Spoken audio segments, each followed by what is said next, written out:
Hola a todos, bienvenidos a Calamares en su tinta. Este espacio, como ustedes ya saben, para que hablemos un poquito de historia, de historias, de libros, de personajes raros y curiosos, en fin. Pero muchas veces también aquí en estas salidas de Calamares en su tinta usamos el tiempo como lo que también es: un pretexto y un detonante para volver sobre sus huellas y tratar de buscar en el calendario, en el pasado, alguna posibilidad de repensar eso que ocurrió a partir quizás de una conmemoración, de un aniversario, de una celebración. El tiempo es eso, un instrumento conmemorativo que nos deja volver sobre su rastro para darle varias vueltas de tuerca y tratar de narrar y entender mejor lo que ocurrió en el pasado. Hoy vamos a hablar de un bicentenario doloroso, no sé si trágico y desgarrador, con ciertos ribetes grotescos que tiene que ver con el fracaso al final de uno de los grandes proyectos de Simón Bolívar, el Libertador. Me refiero a los 200 años del fallido Congreso Anfictiónico en Panamá entre junio y julio de 1826, que en realidad terminó siendo uno de los símbolos más elocuentes de esa contraposición permanente entre las ideas, muchas veces clarividentes y brillantes, de Simón Bolívar y la realidad que termina por desbordarlo.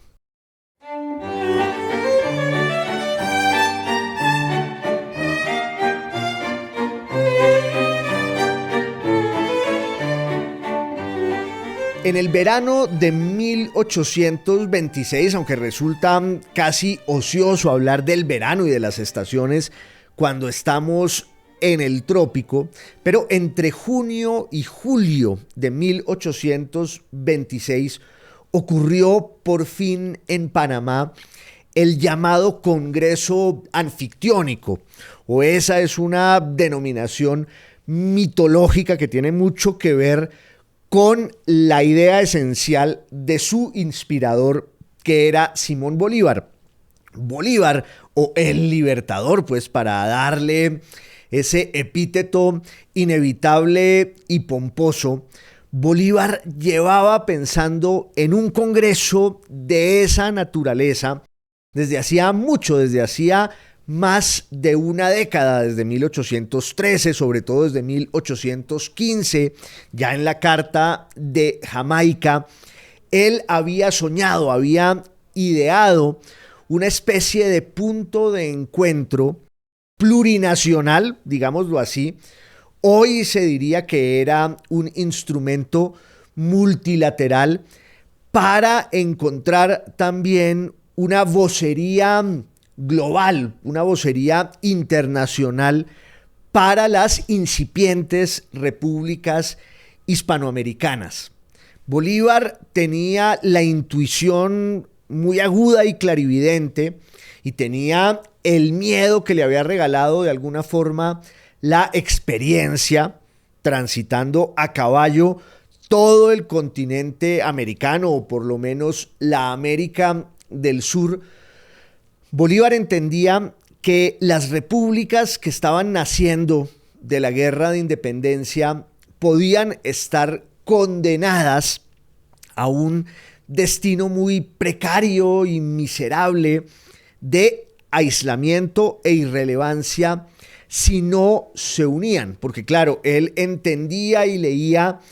el panorama, como todo el escenario global con lo que estaba pasando ya en los Estados Unidos, el surgimiento del poder de esa gran república que también había surgido de una guerra de independencia y de un proceso ideológico en el que se desmontan las estructuras pues del antiguo régimen allí,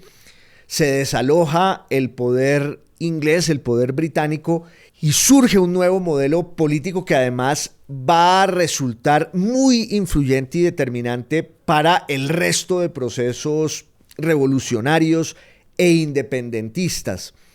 Y además de lo que estaba pasando en los Estados Unidos, pues Bolívar sabía que Inglaterra seguía siendo un actor muy importante en el escenario geopolítico, en el mundo.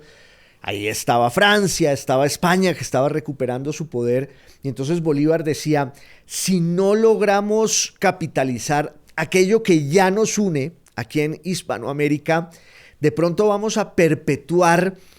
esas fronteras arbitrarias y caprichosas que se establecieron cuando el Imperio Español y que tenían, pues claro, una dimensión administrativa que termina beneficiando en muchos casos a las élites locales, pero para Bolívar estaba muy claro que continuar con ese esquema ya obtenida la independencia pues era un gravísimo error,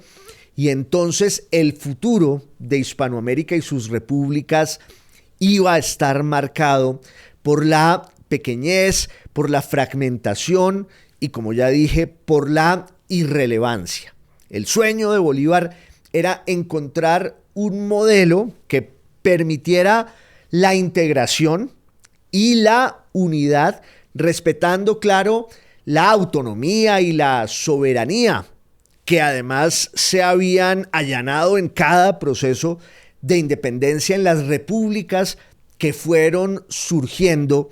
tras el desplome del Imperio Cristiano Español, de la monarquía ultramarina de Castilla, que era pues la que contenía y ataba y hacía ese imperio en el que no se ponía el sol, pero ese imperio ya se había disuelto, se había acabado como consecuencia, entre otras cosas, de las guerras y los procesos de independencia, y Bolívar empieza a imaginarse un escenario en el que la América española sea grande.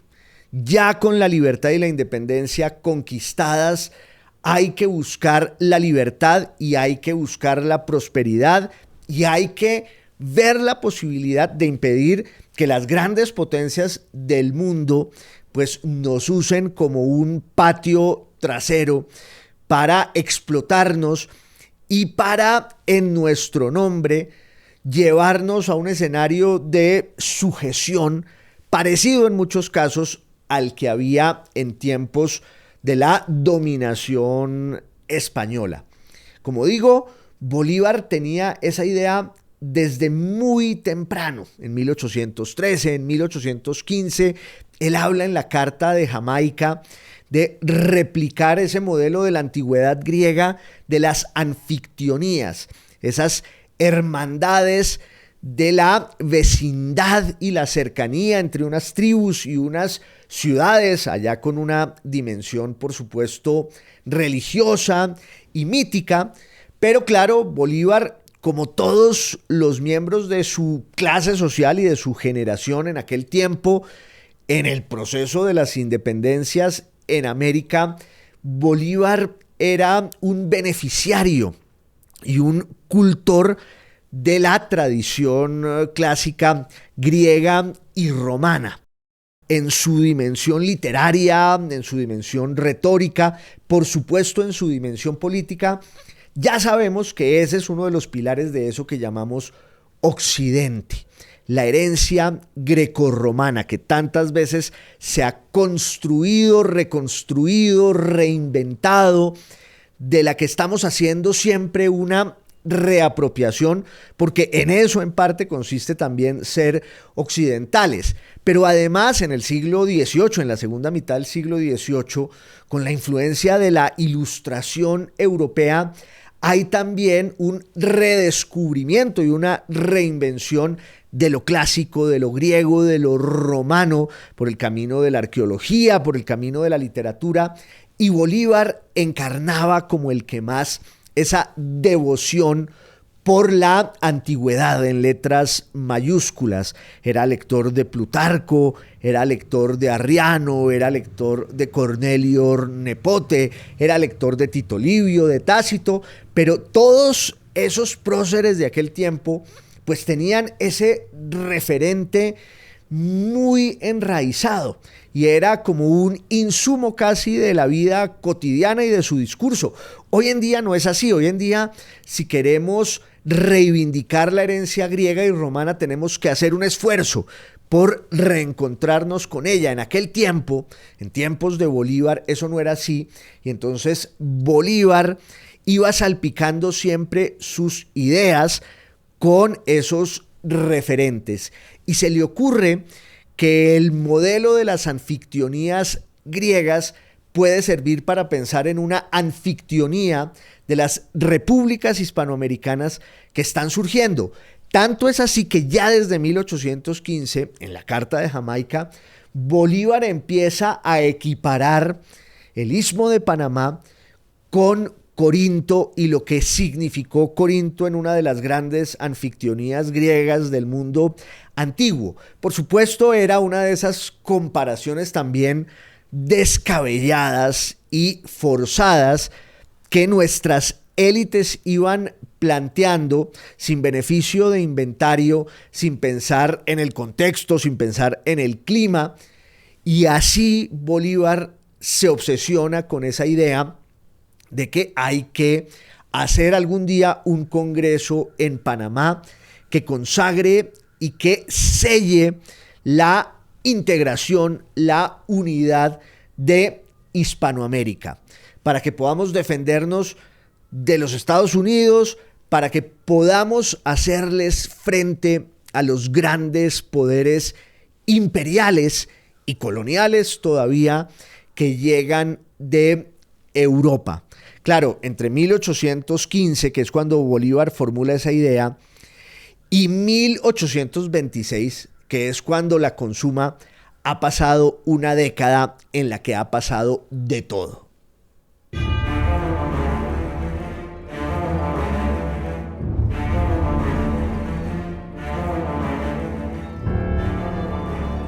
Ahora, ¿qué había pasado en ese interregno, en ese periodo de una década larga entre 1815, cuando Bolívar formula en términos teóricos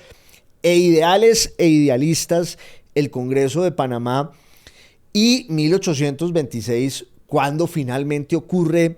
ese Congreso que les adelanto, y por eso estamos hablando de él con un tono nostálgico y triste y lastimero, pues fue un fracaso.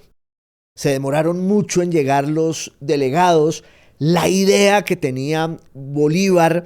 de los instrumentos que iban a surgir ahí en ese congreso y los acuerdos que se iban a dar, pues no se cumplió en absoluto. También ese es uno de los factores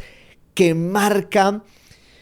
la ruptura definitiva entre Bolívar y Santander, porque había una diferencia muy profunda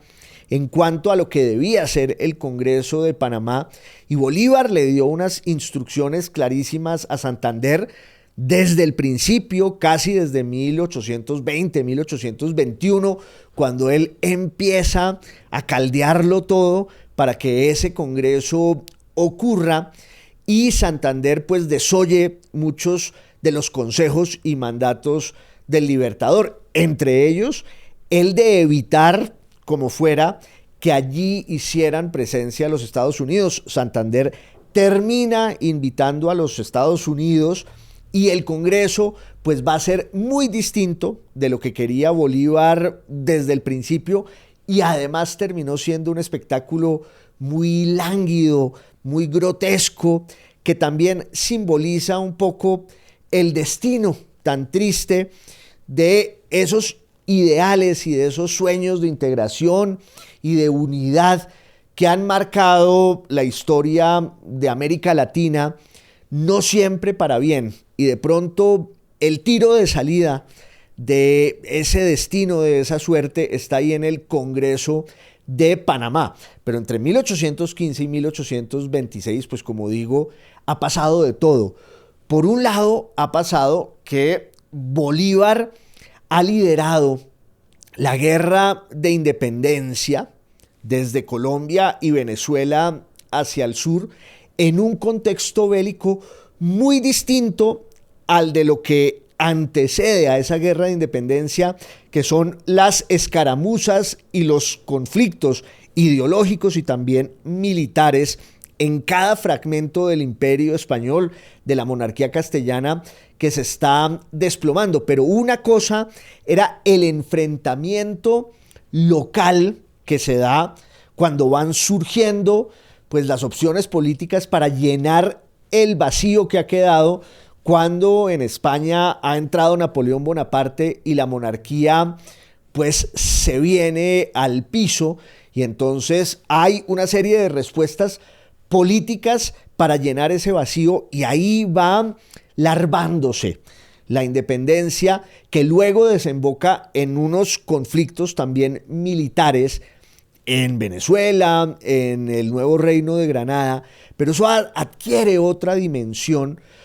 cuando después de 1814, 1815 sobre todo, la monarquía española vuelve por sus fueros, es reinstaurado en el trono Fernando VII y viene el proceso de la llamada Reconquista, liderado entre otras por Pablo Morillo y otros guerreros que habían participado en esa guerra de independencia en España contra Napoleón, contra la dominación francesa. Yo lo he dicho aquí varias veces, el ejército de España, además, en un esquema que tiene mucho que ver con eso que luego muy pronto se va a llamar la guerra de guerrillas, que es un concepto cuyo nombre surge allí. Pues esa guerra de guerrillas termina desalojando de la península al ejército más poderoso de la tierra, que era el ejército de Napoleón, y luego muchos de esos que habían peleado en esa guerra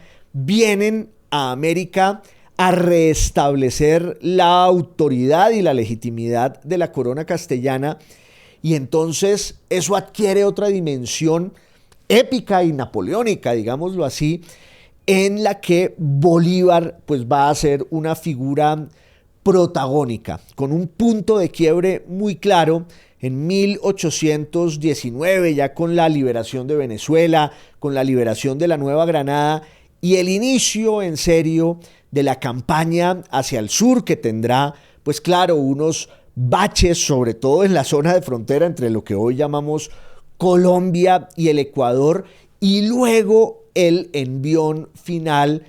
en el proceso de liberación del Perú, que también va a plantear un pulso político entre la élite militar e ideológica en la Argentina, que ha vivido su proceso obvio a su manera, con un ingrediente que en el Caribe pues no era igual, porque aquí había piratas y también estaba la presencia inglesa, pero no como se dio en Argentina en 1806, en 1807, con el intento de invasión de la Argentina por parte de los ingleses, que ahí en ese plan global estaba metido a su manera, por otro lado, Miranda, pero esto es harina de otro costal. Lo cierto es que finalmente Bolívar, como se sabe, le gana el pulso a San Martín y termina él jalonando pues ese envión que va a llegar hasta la independencia del Perú, que es un proyecto que triunfa y se impone y se consuma en diciembre de 1824 con el triunfo en Ayacucho. En el entretanto, después de 1819, ya con la constitución de la Gran Colombia, Bolívar tenía la obsesión de hacer el Congreso anfictiónico, y él va poniendo sus fichas con varios objetivos: sus fichas en Bogotá, sus fichas en Caracas, sus fichas en Quito, que eran también el resultado pues de las dinámicas que ya podemos considerar nacionales, que eran locales en el contexto del Imperio Español, pero ahí ya hay un germen de esas identidades nacionales que han surgido con las independencias de manera muchas veces arbitraria y artificial, pero ahí está una figura que trasciende pues esos límites lugareños y vernáculos, que es la figura de Bolívar, que además se ha vuelto con la guerra de independencia un héroe equiparable con sus arquetipos del mundo clásico, con ese Alejandro Magno al que él leía en los viajes de Arriano, o con Julio César. Bolívar se vuelve una celebridad internacional en Europa, en Estados Unidos. Se habla de él y de su proeza en la guerra de independencia, y entonces él ya quiere trasladar ese prestigio a una serie de proyectos políticos que pudieran garantizar la perduración de aquello que se había ganado en el campo de batalla. Y una de sus obsesiones, uno de sus sueños, es la integración de las repúblicas hispanoamericanas, pero la integración no como una declaración de principios, sino de verdad como un entramado institucional en el que pudieran convivir la soberanía y la autonomía de cada república con una especie de institución multilateral y transnacional que tuviera también autoridad política, jurídica, moral, que era uno de los sueños de Bolívar, y que tuviera incluso un pie de fuerza militar para defender los intereses de Hispanoamérica. Ya digo, entre 1819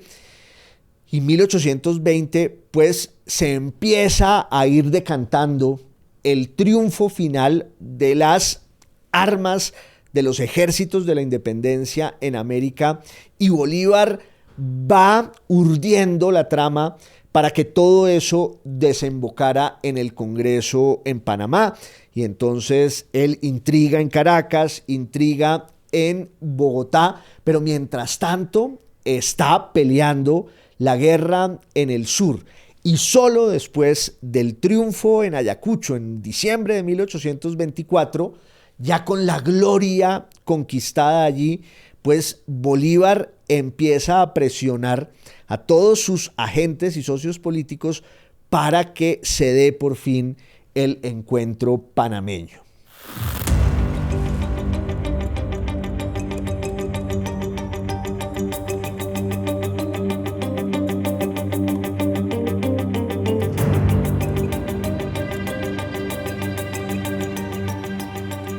La guerra de independencia, entonces, que va liderando y jalonando Bolívar, alcanza una dimensión de verdad épica, continental, pero también global. Nosotros hablamos mucho en América de la guerra como concepto, y ha sido pues una realidad que nos ha marcado de forma trágica a lo largo del tiempo. Pero cuando comparamos también nuestras guerras con las de otras latitudes, hay una desproporción. Uno podría decir que en América, guerra de verdad fueron las guerras de independencia, la del norte, la del sur, y luego, por ejemplo, la guerra civil, la guerra de secesión en los Estados Unidos entre 1861 y 1865. De resto, pues nunca las guerras han tenido una dimensión equivalente a la que en Europa pues tuvieron todas las guerras históricas hasta desembocar, por supuesto, en la Primera y en la Segunda Guerra Mundial. Lo que no significa en absoluto que nuestras guerras pues no tuvieran trascendencia y que no tuvieran ese cariz doloroso y dramático para quienes las pelearon, las sufrieron, etc. Pero Bolívar termina pues consumando ese proyecto militar en el que termina derrotando al ejército español, que, insisto, era el ejército que de alguna manera había derrotado a Napoleón en España. y ya después de 1821-22, pasando la frontera del sur, Bolívar se enfila al triunfo de Ayacucho, que ocurre en 1824. Él queda al comando del Perú, un poco con el encargo de redefinir también en términos constitucionales esos últimos escombros y vestigios del imperio español en Sudamérica. Y entonces Bolívar empieza a intrigar para que se hiciera el Congreso en Panamá. Su ruptura con Santander venía de antes, venía justo de ese momento en el que Bolívar se lanza a la guerra de liberación del Perú y presiona a Santander para recibir cada vez más recursos y más ayuda, y Santander pues se apega a la ley, no sé si para evitarlo, pero sí para condicionar una empresa y un objetivo que para Bolívar era trascendental y que se va encontrando cada vez más con el espíritu legalista y minucioso de Santander y sus lugartenientes. En una carta famosa le dice Santander: no, deme leyes y yo le doy plata. Incluso le dice: con leyes que me den hago yo diabluras. Pero luego viene el tema del Congreso en Panamá. Ya desde el año 22 se han mandado a unos embajadores para que empiecen a ambientar lo que van a ser los acuerdos en el Congreso de Panamá. Entonces Miguel Santamaría va a México y Joaquín Mosquera y Arboleda va al Perú, y luego tiene el encargo de ir a la Argentina y de ir a Chile, o primero va a Santiago y después va a Buenos Aires. Y la verdad es que ahí ya va quedando en evidencia en 1823, en 1824, que el Congreso anfictiónico pues no va a tener un futuro muy promisorio y muy feliz. También porque, como decía Indalecio Liévano Aguirre, hay el enfrentamiento entre la visión generosa y noble, de pronto idealista, de Bolívar en torno a la integración de las repúblicas hispanoamericanas y los intereses de las élites, que de alguna manera, de las élites en cada una de esas repúblicas, que eran herederas de todos los privilegios del esquema imperial, digamos, del antiguo régimen, y que de alguna manera se habían servido del proceso de la independencia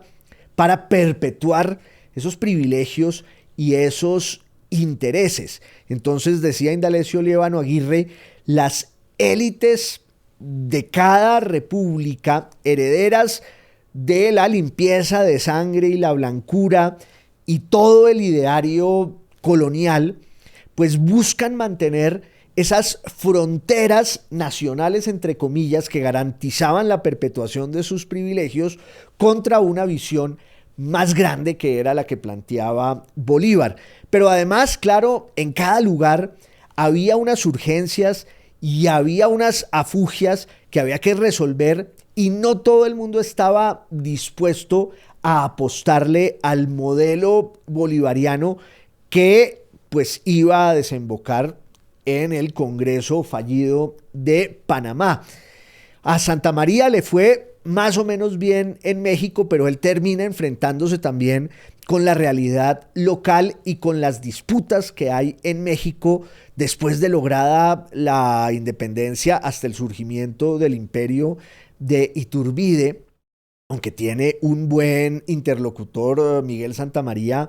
en Alamán, que es un gran ideólogo y es un gran diplomático ahí en México, que sí está sintonizado con la visión bolivariana. Joaquín Mosquera está en el Perú y se da cuenta de que en el Perú también va a ser muy difícil conquistar el apoyo diplomático y político para lo que quiere hacer Bolívar en Panamá.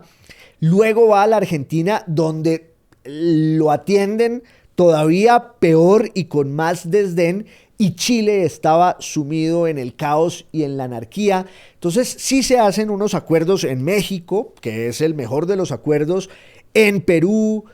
en Buenos Aires, en Santiago, pero al final son unas declaraciones de principios completamente inocuas que no contenían esa visión decantada y ambiciosa que Bolívar había ideado desde el principio. Pero a esto hay que añadirle el contexto internacional y ya la formulación de la doctrina Monroe en los Estados Unidos. Hicimos una salida sobre la doctrina Monroe aquí en Calamares en su tinta, y también lo que estaba pasando en Europa y el restablecimiento del absolutismo monárquico después de unos años turbulentos de ese pulso que quedó establecido desde las revoluciones y desde la Revolución Francesa entre el liberalismo y el antiguo régimen, entre el liberalismo y la democracia y los custodios y defensores de los privilegios de ese mundo que había sido arrasado por la revolución.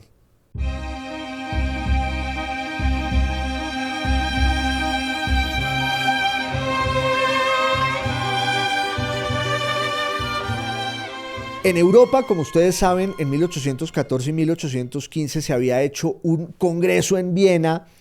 para recomponer el mundo después de ese vendaval del imperio napoleónico y las guerras napoleónicas. Y hubo allí un signo restaurador, conservador,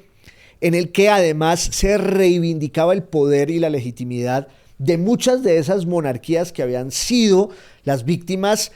de Napoleón: Rusia, Prusia, Austria, por supuesto Francia y también España. Pero claro, había una conciencia muy clara en los diplomáticos europeos de aquel tiempo de que la restauración del viejo orden pues no iba a ser tan fácil, porque las conquistas del liberalismo eran muy grandes y los pueblos ya las veían como un patrimonio irreversible. Hubo un momento de quiebre entre 1816 y 1819 que se da la restauración monárquica con una visión autoritaria y absolutista, pero en 1819, en 1820 hay como una serie de brotes revolucionarios en Francia, en el mundo germánico. En España, por ejemplo, pasó eso. En España se había restablecido la monarquía desde 1814 y se dio una circunstancia, y es que ahí había habido un proceso constituyente en nombre del rey preso para reivindicar la soberanía popular. Y se había hecho una constitución en 1812 con elementos liberales y representativos. Y cuando viene el restablecimiento de la monarquía en España, pues se va a acabar con toda esa tradición liberal y viene un nuevo levantamiento que se da entre 1819 y sobre todo 1820 y 21, y los liberales logran poner en jaque a Fernando VII y le dicen: restablezca la Constitución de Cádiz de 1812. Y entonces surge como un proyecto muy conservador y autoritario y absolutista en Europa, liderado por Rusia, la Santa Alianza, para defender a esas monarquías que estaban de nuevo asediadas por los liberales. ¿Qué fue lo que pasó en España en 1823, cuando la monarquía francesa entra a defender al rey Fernando VII de la revolución liberal que lo había obligado a restablecer la Constitución de 1812? Entonces estaba pasando todo eso en Europa. Inglaterra veía con distancia el panorama, porque a Inglaterra le había importado derrotar a Napoleón, claro, y a Inglaterra lo único que le importaba era el comercio, que era el bastión de su poder y que fue el territorio donde alcanzó la cima del imperialismo justo en el siglo XIX, algo que ya venía desde el siglo XVIII. Entonces Inglaterra, por ejemplo, busca a los Estados Unidos, y ahí ya se ve el enorme poder de los Estados Unidos, y les dice: tenemos que buscar la forma de impedir que ese envión autoritario y absolutista que se está imponiendo otra vez en Europa, pues llegue hasta el extremo de que haya ejércitos europeos que busquen deshacer, que busquen conjurar los triunfos de los ejércitos de la independencia en América. Y eso ya implicaba a las repúblicas hispanoamericanas que vieron con recelo y con curiosidad la formulación, por ejemplo, en diciembre de 1823 de la doctrina Monroe, en la que el presidente Monroe de los Estados Unidos decía: los Estados Unidos van a intervenir ante cualquier intento de las potencias europeas por regresar a América a recuperar esas colonias que ya perdieron. Inglaterra de alguna manera se pliega a ese proyecto, a ese horizonte, y Bolívar empieza a ver pues cuál va a ser el futuro de estas repúblicas hispanoamericanas marcadas por el rezago colonial, por los intereses mezquinos de las élites que querían que sus privilegios fueran perpetuados en el nuevo esquema de la república, y el ideal para Bolívar era hacer el Congreso en Panamá y que ahí hubiera una vocería grande para que la América española pudiera hablar de tú a tú con los Estados Unidos, con Inglaterra, con el resto de Europa. Eso no pasó. No pasó porque el Congreso se demoró mucho en empezar sus sesiones. Llegaron solo delegados de Perú, de la Gran Colombia, de México. No llegaron los argentinos, no llegaron los chilenos, llegaron los de Centroamérica, que entre otras le debían la independencia, ellos sí, a la Argentina, que es la razón por la cual buena parte de las banderas de los países centroamericanos tienen los colores albicelestes de la celebración y la gratitud de la influencia de Argentina y sobre todo de sus navegantes en ese proceso de independencia que tiene también como unos ribetes novelescos de novela de aventuras y de piratería. Lo cierto es que también Panamá pues tenía un clima malsano y tenía unas circunstancias muy difíciles que hacen que las sesiones ocurran a lo largo de un mes en las que no se logra nada. Santander había invitado a un delegado de los Estados Unidos que llegó tarde. Había ahí 2 testigos enviados por Inglaterra y por Holanda, por los Países Bajos. Pero luego de que ocurre el Congreso, Bolívar se da cuenta de que el sueño de la integración es imposible. Además, él ya va caminando hacia el modelo y la tentación dictatoriales, y empieza la ruptura abierta con Santander, pero también con Páez en Venezuela, y empieza esa especie de desencanto de Bolívar con su propia creación, con su propio proyecto, con sus propias ideas, y entonces va surgiendo un Bolívar que se apega a la realidad y va abandonando esos delirios teóricos que habían alimentado tantas de sus causas,